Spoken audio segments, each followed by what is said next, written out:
Сега ще направим днеска мусакан в мултикукър Air Fryer Pro Crips. Казвам се Диана и ще направя поредица от видеа за приготвянето на ядене в този прекрасен черен красавец. Като начало, ето ни картофките, сега ще ги обериме и след което ще пристъпим към действието. Накрая ще сложа рецептата. Продължаваме с рецептата. Нарязали сме си картофите, приготвили сме си каймата, малко мазнина, една глава лук, която сега ще нарежем и ще сложим в този удобен уред, с който аз обикновенно нарязвам много наситно моркови, лук и други неща. Слагаме малко мазнина в ерфрайера. След което ще включим уреда в контакта. Избираме си програма Соте. 7 минути. Още са ни много. Винаги може да ги увеличиме.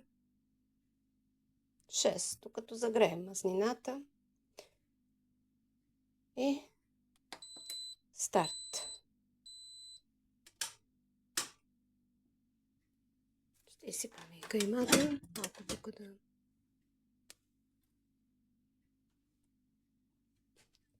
Вземем ръкохватка. Дървената шпателка, за да намажем дъното на уреда. Така хубаво да си го намажем. В момента нашият уред ще започне да работи като котлон. И сипеме каймата. И следващата стъпка е да изпържиме хубаво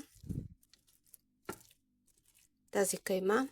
Аз не разчитам никога на кайма, която не съм изпържила, защото особено в по-топлите месеци е доста опасно за здравето. След като изпържиме каймата, ще добавим с лука, сега ще го нарежем, ще добавим картофките и ще продължим с рецептата.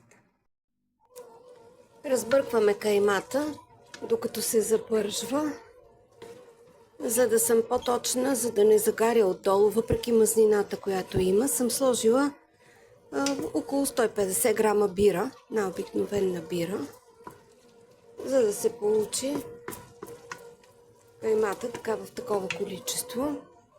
След което този уред вече ни е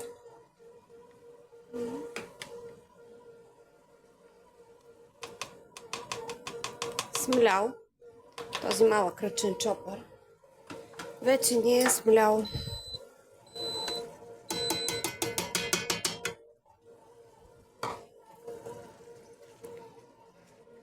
така. Започна истинското пържене. Ние си добавяме каймата, добавяме си хубаво разбърканата кайма и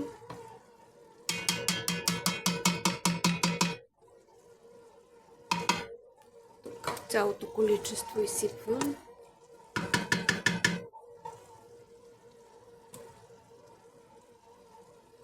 От лука. След като изпържиме добре, ще добавим и подправките. Оставаме малко да се запържи и ще си добавим подправките, които са сол, черен пипер, джоджан. Винаги използвам джоджан, когато работя с кайма, особено за мусака, за сарми. Мисля, че това количество ще бъде достатъчно. 2 лъжички, 3 лъжички. Достатъчно. Така. сложим и една лъжичка от сухият магданоз.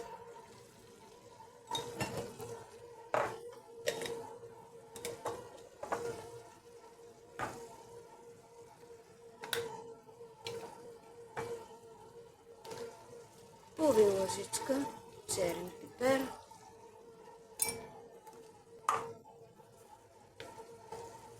И сол. Това количество за момента е достатъчно.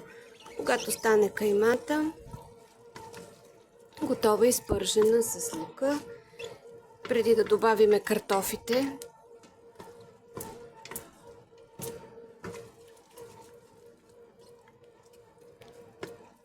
ще добавим и червеният пипер. Така 4 минути останаха. Достатъчно време, за да се запържи добре каймата. И така, скъпи приятели, ето тук да доразбъркаме за последно каймата. Виждаме, че вече е готова. Време е да сложиме една лъжица червен пипер. Ето така. И за любителите на леко лютото, аз ще добавя и половин лъжичка лют червен пипер. Който иска може да добавя, който иска може и да не добавя. Разбъркваме си още веднъж, за да се съберат съставките на каймата.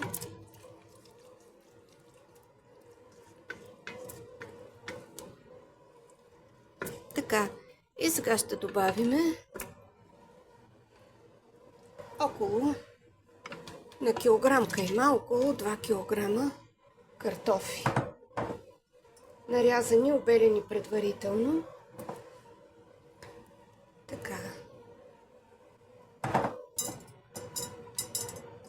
Моите картофи, всичките, ги изсипеме вътре.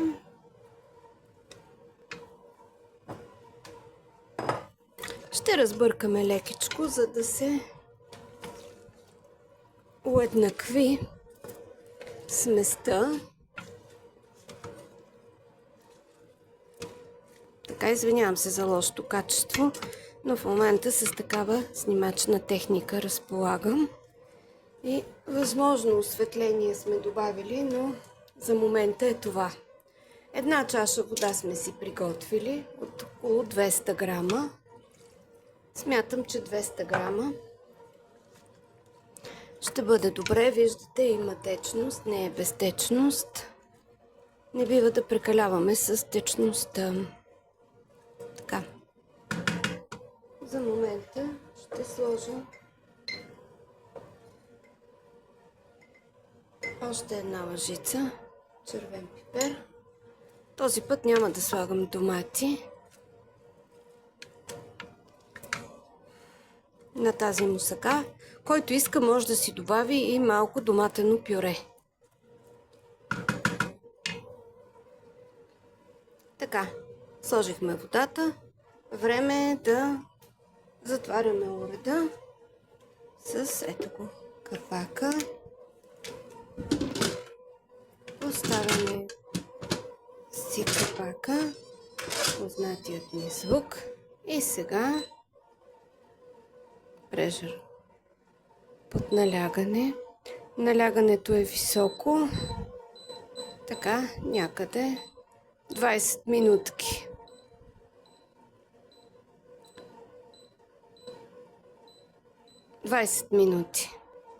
Ще махнем функцията Keep Warm. Не искаме да поддържаме топло. И сега е време да оставим уреда да започне да работи. След 20 минути ще се... И така, скъпи приятели, часът на отварянето на капака на мултикукъра настъпи. Ето това е след 20 минути и естествено освобождаване, който бързо може да си остави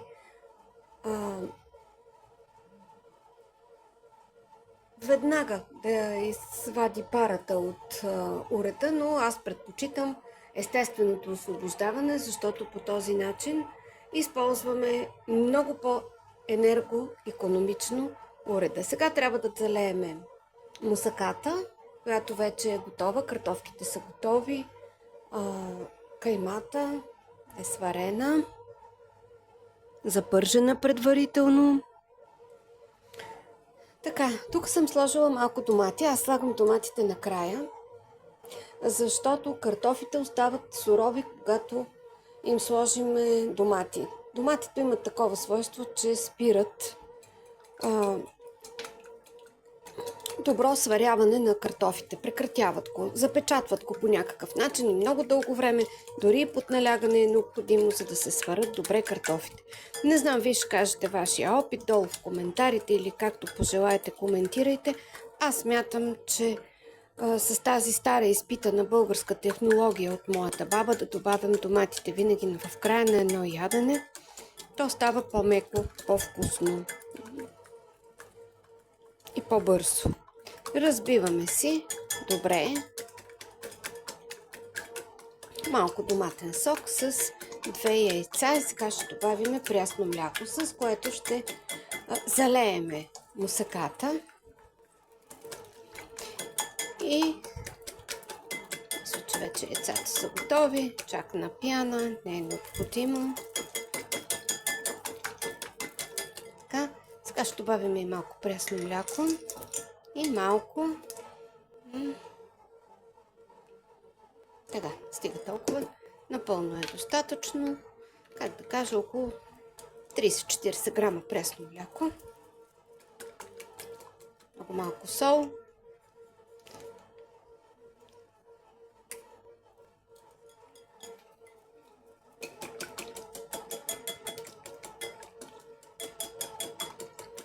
Готово е.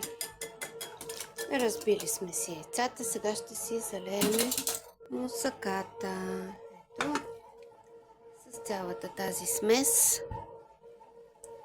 Оставяме още малко да се доизцети съда. И сега отново с шпатулата лекичко ще вкараме цялата заливка навсякъде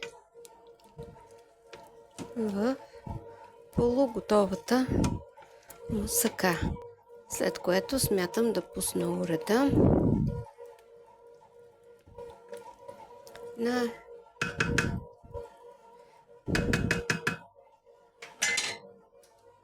така, ето капака.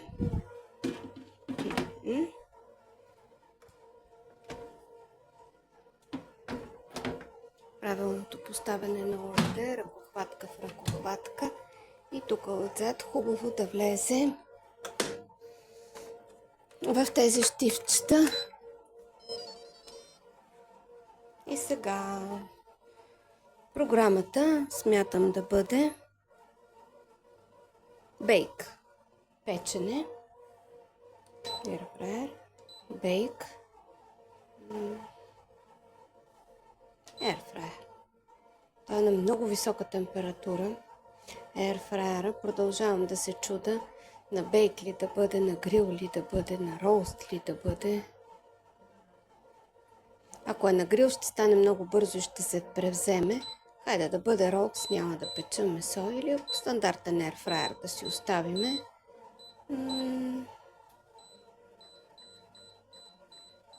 Като начало ще пробваме за 10 минути, да речем. Нека да видим за едно 10 минути на 204 градуса. Дали няма да са много. Ще проверяваме периодично какво ще се получи. Да. Оставаме нашия уред да работи. 204 градуса за 10 минути.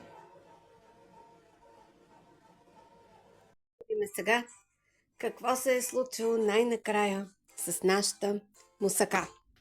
Отваряме капака. Ще ги сложа тук. И да видим какво се е получило с нашата мусака. Прекрасно. Прекрасно изпечено. Страхотен цвят. Бон апетит!